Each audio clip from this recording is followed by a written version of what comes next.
Et je laisse maintenant la parole à Julien Canon, Denis Boulet et Fernando Pinto da Silva, qui vont nous présenter le travail réalisé par la Fédération pour créer un module de sensibilisation en ligne à l'accessibilité numérique. Donc, bonjour tout le monde, je suis Julien. Bonjour à tous. Bonjour Julien. On va donc démarrer cette JET-DV 2021 par une intervention sur ce fameux module de sensibilisation à l'accessibilité numérique. La pandémie, un certain nombre de facteurs ont fait que le fait de devoir diffuser l'information au plus grand nombre dépasser uniquement l'aspect présentiel des choses.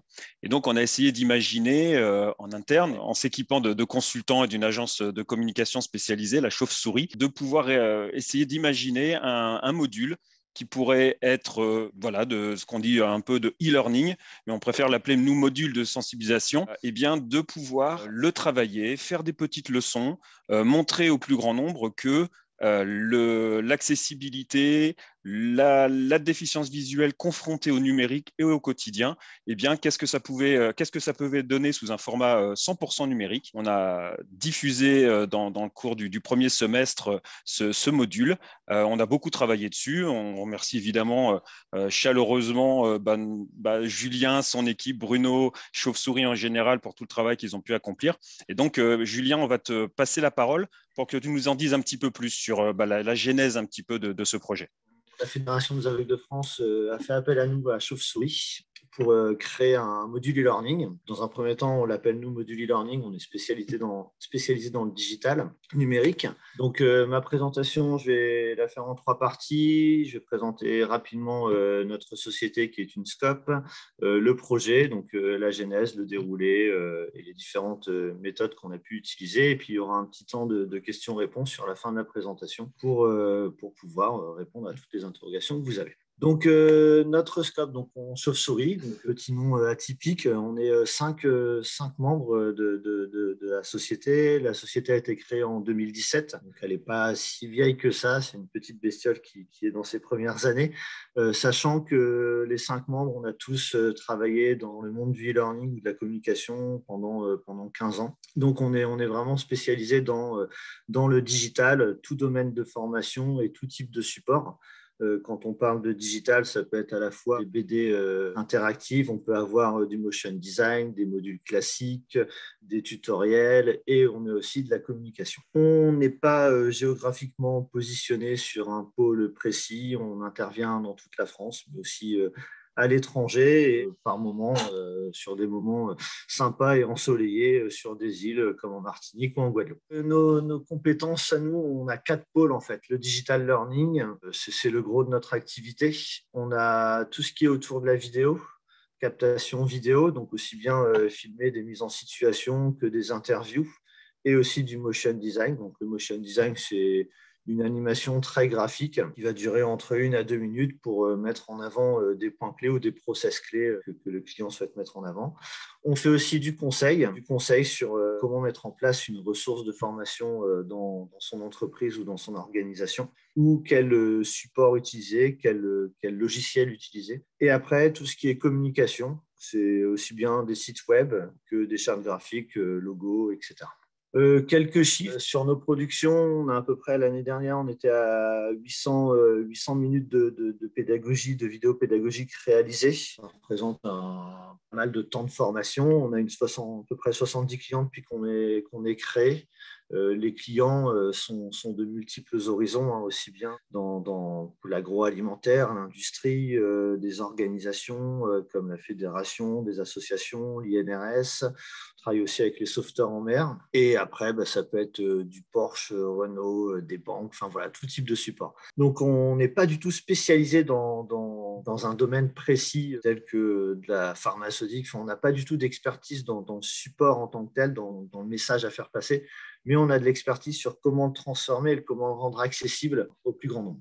On a à peu près 80 heures de formation qui ont été créées et après, pour le petit chiffre en plus, c'est les années d'expérience. On est 5 dans la société, mais on a tous à peu près 15 ans d'expérience dans le e-learning. Donc, je suis passé plutôt vite là-dessus pour vraiment me concentrer sur le projet. Quelques enseignes pour lesquelles nous travaillons. Vous voyez, c'est tout domaine.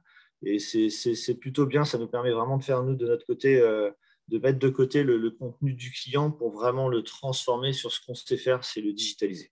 Alors, le projet est né, en fait, la collaboration est née d'un appel de la fédération sur une idée de pouvoir sensibiliser le plus grand nombre sur l'accessibilité numérique. Donc, le but, c'est de vraiment donner des premières bases de questionner, de faire un peu un prérequis et de mettre en avant des situations concrètes sur les soucis d'accessibilité numérique aux personnes en déficience visuelle. Donc, l'objectif, c'était d'avoir une ressource libre qui est accessible par le plus grand nombre, accessible gratuitement, sans connexion. Ce qui est un peu différent de ce qu'on fait d'habitude, parce que d'habitude, on fait des modules e-learning qui sont très cadrés, qui vont sur une plateforme de formation où les personnes rentrent leur login, leur mot de passe, et derrière, on fait des statistiques pour savoir s'ils ont bien appris, pas bien appris, combien on a de personnes qui ont appris, etc. Donc là, ce n'était pas l'objectif. On est vraiment sur de la formation ouverte. On pourrait dire un peu comme un MOOC accessible rapidement. Et la petite particularité qu'on voit de plus en plus, nous, dans le digital, c'est de rendre le plus possible accessible cette ressource. On a des outils, on utilise des outils qui sont très normés pour répondre à des normes, qui est des normes de dialogue sur les plateformes. Et ces outils, ils évoluent avec leur temps et on se rend compte que le côté accessibilité est de plus en plus répondu par ces outils, mais il y a encore quelques lacunes et c'est pas… On m'aurait demandé le projet il y a 3 ans. Je pense qu'on n'aurait pas pu y répondre parce qu'on n'avait pas les outils nécessaires pour rendre accessible. Donc, suite à cette demande, on a fait une réponse avec notre équipe pour montrer à la Fédération des aveugles qu'on avait les compétences à la fois organisationnelles et techniques pour pouvoir y répondre, qu'on allait pouvoir leur proposer une formation, une structure de formation qui allait pouvoir inciter les apprenants à consulter la ressource. Donc derrière, nous, en fait, on réfléchit au côté découpage pédagogique, donc d'avoir des ressources qui soient pas trop longues, où on va faire attention de mettre vraiment en avant un message clé et aller vers l'essentiel. On va faire attention graphiquement que cette ressource donne envie de se connecter déjà une première fois, mais aussi envie d'y revenir, parce qu'on a des formations qui sont des fois longues. Pour arriver au bout, l'apprenant peut quitter, mais souvent on ne les revoit pas. Donc on a des taux de ce qu'on appelle de complétude pour accéder au niveau global de la formation qui sont plutôt bas. Donc, voilà, par rapport à vous parler de YouTube tout à l'heure, on se rend compte que dans le monde de la formation, il y a quelques années, on faisait des formations qui duraient 1 heure, 1 heure et demie en one shot, donc une seule ressource. On est plus sur des générations de zapping où on va regarder des ressources courtes parce qu'on va pouvoir le regarder sur son téléphone pendant qu'on fait un petit trajet dans le métro ou alors quand on est en attente, je ne sais pas, d'une réunion ou entre deux pour pouvoir regarder sa ressource. Donc là, on a vraiment fait gaffe à ce découpage-là pour pouvoir répondre aux habitudes du moment en fait, du public ciblé. Et sur les ressources qui étaient à produire, donc le module e-learning peut être constitué de plusieurs types de grains pédagogiques, d'entités, qui sont des vidéos, donc vidéos de mise en situation. On va jouer avec des acteurs terrain ou des acteurs de l'organisation avec qui on travaille, des vidéos, des exercices pour pouvoir mettre en avant certains points. On va structurer nos ressources, notre support en fait, pour pouvoir le dupliquer en autant de chapitres qu'on veut. Alors, un chapitre, pour nous, c'est une thématique principale. Par exemple, là, vous pouvez voir, on a fait un chapitre sur le paiement, mais on a aussi un chapitre sur le pilotage d'un appareil, un chapitre sur l'accès à l'information délivrée sous forme écrite, un chapitre sur l'accès à l'information délivrée sous forme d'image ou de couleur, un chapitre sur l'audiodescription, un chapitre sur le livre numérique, les services numériques, pardon. Ça, ces chapitres-là, en début de collaboration avec la Fédération des aveugles, on a du coup ciblé 6 thématiques principales qu'on va pouvoir après enrichir d'autres thématiques au besoin parce qu'on a construit un canevas, c'est les parties blanches sous le chapitre 1, où on a toujours la même organisation. On va toujours commencer par un texte introductif, une vidéo de mise en situation, un exercice d'interpellation par rapport à cette vidéo, un motion design qui présente les situations, les outils adaptés qui peuvent exister, qui peuvent répondre à cette situation, un petit élément qui sont des points à retenir, les points importants, et une conclusion avec une interview d'experts. Donc, ce découpage-là, on l'a travaillé avec Denis et Fernando pour répondre au maximum à leurs demandes. Et on pourrait rajouter, Julien, c'est Denis, hein, je me permets, c'est que le découpage, on voit que les durées par rapport à tous les sous-thèmes par rapport à un chapitre, ça dure 1 minute, 20 secondes, 30 secondes, c'est vraiment très ramassé pour que ça fasse 5 minutes au maximum, quoi. Exactement. Donc, le projet, en fait, il a évolué avec le temps. On a travaillé, nous, d'abord, sur une démarche de projet classique, sur une planification. Ce qui était un peu moins classique, c'est qu'on a eu une pandémie qui est arrivée lors de la réalisation. Donc, on a revu notre offre et notre travail. On avait des mises en situation qui étaient prévues avec des acteurs. Ben, voilà, les rassemblements étaient un peu compliqués à ce moment-là. Donc, du coup, on a travaillé tout en motion design pour pouvoir avoir le message qu'on souhaitait faire, en fait. Donc, il y a des acteurs voix off. Le contenu brut, c'est le contenu apporté par l'expertise de Fernando et Denis. Nous, sur l'accessibilité numérique, en tant que personne qui ne faisait pas trop attention à ces éléments-là, même si je voyais qu'à certaines situations, il y avait des éléments qui existaient, il a fallu se l'approprier par l'intermédiaire d'échanges et de vidéos et aussi de documents envoyés. Et ensuite, on va tout de suite aller dans le vif du sujet pour vous présenter l'outil qu'on a conçu. Donc, c'est un outil qui est réalisé avec Rise 360, donc c'est Articulate qui produit ces éléments, ce support. C'est un élément qui est le plus accessible en termes de e-learning. Il y a quelques points, on va dire, qui ne sont pas encore 100% accessibles. Denis pourra en parler aussi. C'est le fait qu'on est sur un éditeur anglophone. Donc, du coup, il y a certaines balises ou certains éléments qui ne sont pas traduits, en fait, qui sont en dur dans l'outil et sur lequel on n'a pas pu intervenir. Sinon, je pense que pour tout le reste, par l'intermédiaire de petits paramétrages, on a pu répondre au maximum à la demande d'accessibilité. Donc, quand on arrive sur le module de sensibilisation, on a un texte principal qui va présenter le sujet. Et ensuite, on a des chapitres qui interviennent. On peut cliquer dessus et le chapitre va démarrer. On a une thématique, un texte explicatif du chapitre. Après, on a un motion design qui présente une mise en situation. C'est l'élément qu'on aurait dû filmer avec des acteurs, mais on l'a fait en motion design. Au final, le rendu et l'association avec l'ensemble passent très bien parce qu'on a pu mettre, par l'intermédiaire de la touche graphique, des éléments en évidence qu'on n'aurait peut-être pas pu mettre autant en vidéo. Et aussi par rapport à le fait qu'une personne peut s'identifier plus facilement à un élément graphique plutôt qu'à une personne filmée. Donc, je vais lancer le premier motion design.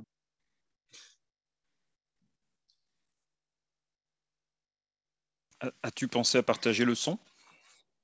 Normalement, ouais. Vous l'entendez pas? Non, je l'ai Ah, pas entendu. Mince. Bon, il y a une bande son, parce que je ne vais pas recouper pour les 5 minutes, je vais galérer. On a bien une bande son qui va présenter avec une ambiance sonore et avec de la voix off qui présente, en termes d'écriture, on a fait attention le plus possible que ce soit descriptif par rapport à la voix off. Si ce texte ne suffit pas en termes de bande son, on a toujours associé de la transcription textuelle à l'animation pour pouvoir récupérer le transcript en fait, de la vidéo.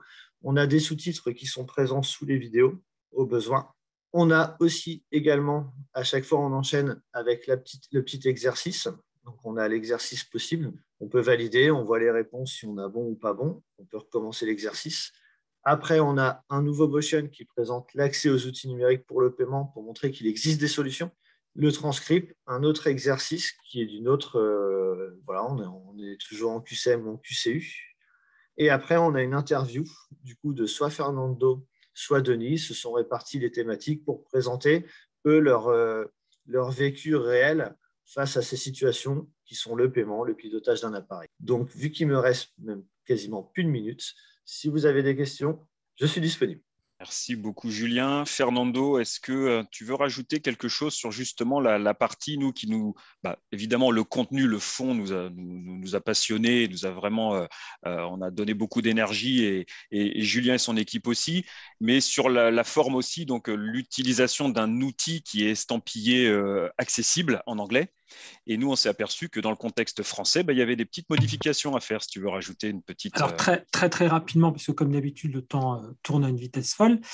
Oui, dire qu'effectivement, on s'est rendu compte à l'export qui nous avait été fourni qu'en réalité, il avait fallu retravailler dans tout un tas de lignes de code d'imbrication et aller corriger à la main, en réalité, tout un tas de choses dans le JavaScript. Pour les plus techniciens d'entre nous, je pense que ça parlera. Du coup, on est assez content du résultat qu'on vous propose sur http://access@num.aveugle-de-france.org. Mais c'est vrai que du coup, on s'est rendu compte aussi là que voilà, on a beau choisir les solutions les plus accessibles, et de fait, elles le sont bien en anglais, mais dès qu'on a d'autres langues que l'anglais utilisées, ce qui est notre cas, puisque voilà, le module est quand même proposé en français, on voit finalement qu'il y a d'autres problèmes qui ne sont pas adressés convenablement par l'éditeur qui ne prévoit pas ce multilinguisme. Voilà, donc on a dû corriger ça à la main, et puis on est très content aujourd'hui de pouvoir vous le proposer. Enfin, je pense que pour certains d'entre vous, vous l'avez déjà parcouru. Et puis, je pense qu'on peut maintenant peut-être donner la parole à Pascal pour prendre d'éventuelles questions s'il y en a. Bonjour Pascal, d'ailleurs. Bonjour, Je est-ce pas que vous encore m'entendez? salué. Oui, Oui, très on bien. t'entend très bien. Vous m'entendez très bien. Super. Déjà, je suis ravie de vous retrouver. Ça va devenir nos petites habitudes annuelles. Moi, j'avais une question qui s'adresse à vous trois, je pense. Quand vous avez imaginé ce module, quelles sont, j'ai envie de dire, la cible? Quelle est la cible que vous avez choisie pour vous, à qui ça s'adresse? Parce que moi, je vois bien, quand vous le présentez, j'ai bien en tête des personnes à qui on aurait envie de le communiquer. Je ne sais pas, tous les services de com, par exemple, pour un cas très concret, je pense qu'actuellement dans les municipalités, beaucoup de municipalités s'emparent de la création en interne de leurs documents, et on se dit, eh bien, ça pourrait être un outil qu'on pourrait leur présenter pour évoluer sur le sujet. Alors, vous, qui avez-vous envisagé comme cible pour ce module? Je pense que la cible naturelle, d'abord, c'est celle pour laquelle, je dirais, on travaillait à la base, en partenariat avec la GFIP, c'est-à-dire en réalité les employeurs ou les futurs employeurs de publics déficients visuels. Donc ça, c'était, je dirais, une première cible, entre guillemets. Et au fur et à mesure de la réalisation de ce module, on s'est dit qu'en réalité, ça pouvait cibler beaucoup plus de gens. Et donc, l'idée, c'était vraiment, effectivement, de mettre à disposition quelque chose de gratuit pour, sans faire de mauvais jeu de mots, mais ouvrir les yeux un peu sur la réalité de nos quotidiens, à nous, publics déficients visuels, dès qu'il s'agit de s'emparer d'interfaces pourtant très simples. Enfin, je veux dire, il y a une leçon où on parle de se faire un café quand même, hein, donc c'est quand même pas quelque chose de très compliqué a priori, sauf que dès qu'on met du numérique et du tactile au milieu, ça devient parfois très compliqué. Donc la cible initiale, c'était ça, c'était en partenariat avec la GFIP, plutôt de cibler le monde de l'entreprise et de sensibiliser les gens qui côtoient des déficients visuels, qui travaillent, qui les embauchent, qui cherchent à recruter. Et en réalité, au fur et à mesure de l'écriture, on s'est rendu compte qu'on pouvait peut-être faire quelque chose de beaucoup plus global et qui servirait tout autant les intérêts qu'on prétendait servir au départ. Au-delà de ça, moi, pour le quotidien de mon côté, j'ai un enfant qui est au collège en troisième. Je lui ai présenté, parce que des fois, je lui montre un peu ce que je fais. Ça l'a bien sensibilisé, en fait. Il s'est rendu compte de plusieurs choses, et je pense que voilà, le public peut aller vraiment de tout horizon. Alors qu'on pourrait l'imaginer à le présenter à des lycées ou des choses comme ça, parce que en fait, pour moi, c'est les futurs employeurs, les futures personnes qui vont créer de la technologie. Donc, du coup, on peut aller vraiment très loin, je pense.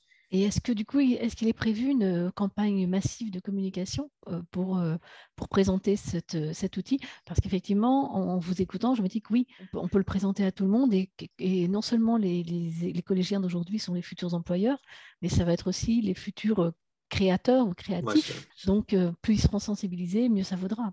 Là, actuellement, sur les chiffres que Denis a pu fournir, et on est à un peu plus de 7000 personnes en connexion unique sur la ressource, sachant qu'il n'y a pas eu, comme vous dites, une communication de masse. Donc, c'est-à-dire que déjà, le bouche à oreille fait déjà son effet par rapport à cet outil. On a pu s'apercevoir que la mise en place a été effective le 20 mai dernier, donc ce n'est pas si loin. Donc, on a un peu plus de 7000 connexions. Et ce qui est intéressant de voir dans les sources, c'est que justement, en termes de diffusion, ça appartient à des intranets d'un certain nombre de grands organismes publics.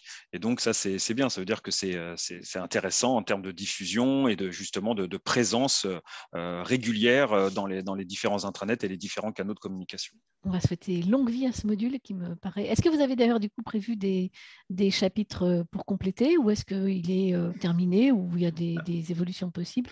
Alors là sur la création, en fait, on peut dire qu'il ne serait jamais terminé parce qu'on peut ajouter vraiment autant de grains et de chapitres qu'on le souhaite.